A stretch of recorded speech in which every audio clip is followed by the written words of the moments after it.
Are you hypermobile and continue to find that your joints are popping out of place, or you're feeling clumsy? People have said you're a klutz. You always find that you're running into walls or into objects. Maybe you don't quite know where those things are. You're not crazy. You're not making these things up. It's true, and it comes along with the territory of EDS and HSD. So if you're hypermobile and you've been told these things and you've been working on strengthening exercises and it's just not cutting it, there's a reason for that. My name is Dr. Sovey. I'm a physical therapist in the Lansing, Michigan area. We specialize in treating patients with hypermobility, particularly EDS and hypermobility spectrum disorder. Today I'm going to share with you some simple things that you can start to think about so you can improve your ability to know where your body is in space, which is called proprioception, by the way, if you've never heard that term, and why it is often a missing link in the total recovery from someone with these conditions of EDS and HSD.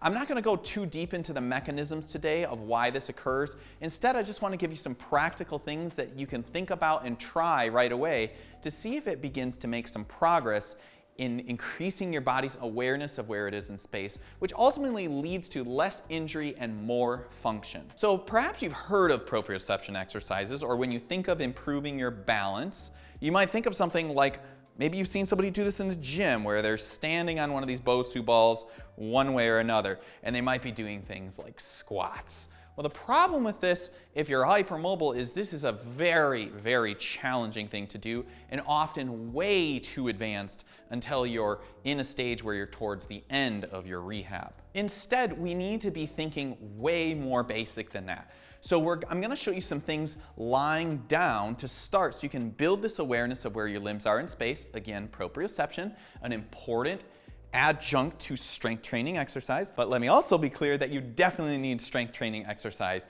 to make a full recovery. So let's say, for instance, like you're having a lot of issues with your legs or your low back. Let's start there, right? So if we were starting with some simple stabilization exercises, one of the things I often see with people is either their legs come together, they're knock-kneed, or when they start like lifting a leg, it's like over here or over here. So sometimes it's nice to start with just your hands on your hips. And then when we're exhaling, and let's just say I begin to lift my left leg after I've stabilized my abs, I need to know, are my legs staying parallel? Now, one thing you could do is you could just for a moment, and I wouldn't recommend leaving your head like this as long as it doesn't hurt you could prop your head up a little bit with a pillow and just watch, are my knees staying parallel as I'm lifting a leg, or is one drifting over to the side? Place your hands around your hip crests, and as you lift, is your pelvis twisting in one direction or another? Now that could be a weakness in the core muscles, but it also could be a poor map of your body that needs improvement in working with your brain. So placing your hands around your hips, you can feel for any side-to-side movement. The same thing would be true if, for instance, you had progressed through a bridge series. Let's say that you're here, you've already mastered doing the bridge exercise, and you're able to squeeze your glutes, you're able to keep your hips level like you have fine china on your stomach. And then let's say that you begin to lift a heel off the mat. Does your hip drop down? If you got to a point where you could do a single leg bridge where you just lift that off, again, does your hip down? Are you aware of this? Do your hips shift side to side? Are you aware of that? Or can you move with only the mobile leg moving? These are just some examples. Sometimes people even have trouble with something as simple as like a heel slide, where you're sliding, those exercises a lot of times they do like after surgery, doing a heel slide. Can you do that without your ankle or your leg going way out to the side, rotating your hip? Can you do that?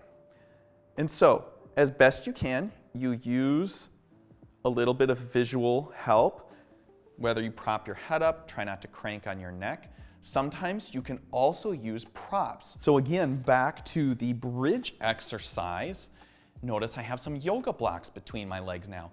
It gives me some external feedback of where my my hips are in space, my legs are in space. Sometimes I even have people wear a sacral belt while they're doing these exercises. That compression helps to give that external feedback. Now I know where my hips are, my feet aren't turning out, they're not doing all kinds of weird, funky things. And I know I'm moving through my center because I can feel it through the squeeze of the blocks. Some people also like to use things like belts or bands because this can also be useful when you are trying to get good glute activation and know where your legs are in space. So again, let's say that we were beginning to progress your bridge exercise and we were getting to that stage of heel lifts. Heel lifts, right? Just as an example. I know my legs aren't going to be collapsing. I know they're not going to be shifting because they're staying engaged out into this belt. I'm using external props. I can even use this in a single leg bridge. I know that my legs are staying level. I can do the same kind of thing to provide external feedback by placing a block on my pelvis. Now I know that my hip's not dropping down because I would feel that block dropping down. We need that external feedback if you're hypermobile because your joints and your ligaments aren't giving the right signals or your brain isn't interpreting the signals correctly because of the hypermobility. Now, if you've been watching the channel for a while, you'll know that I'm a fan of mirrors. Mirrors are a second way to improve your ability to know where your body is in space and thereby reduce injury. So one thing that you can do is, especially when you start to begin to able to do upright exercises. Let's say you've been working with your physical therapist for a while and now you're doing upright exercise. You're able to do things like in tall kneeling or half kneeling or even standing. Now's a great time to get in front of a mirror to look for those asymmetries that may occur in your body. Let's say that your therapist determined that you had some weakness along this whole lateral chain along your body, which is really common, by the way. You'll see it in the way that people walk, or they're unable to keep their knees from bowing in when they go downstairs. So one thing that you can try is putting a dowel in front of you. Now I've got it in line with my nose, my sternum, and my pubic bones. And then I just begin with a pad under my knees or a folded pillow to just rock over to one side. And I just hold that position where I can tolerate without falling over for about 3 to 5 seconds. And then I rock over to the other side. What am I doing here? What I'm making sure I'm doing is I'm not shifting my rib cage. I'm not bending to the side. I'm not letting myself go so far that my head or anything else gets ahead of the other parts. The dowel won't lie. It's a very straight line. You're going to see in the mirror from side to side. You can switch hands just so we're balanced here. Applying a little bit of pressure down into that for some help. Also practicing just half kneeling. This is a very functional position, right? We have to do a lot of things on the floor. We want to be stable in this position. So after you've gone through a mat floor strengthening, kind of like Pilates, Muldowney, that kind of thing, and you're getting up into this position, now we're in a position where we can look at what are our hips doing. Am I hiking my hip way up on one side? Am I turning my hip? Can I just stay in this position and breathe without my shoulders going up to my ears? And this is important because think about the kind of things that you have to do in this position functionally. So this is a really important position.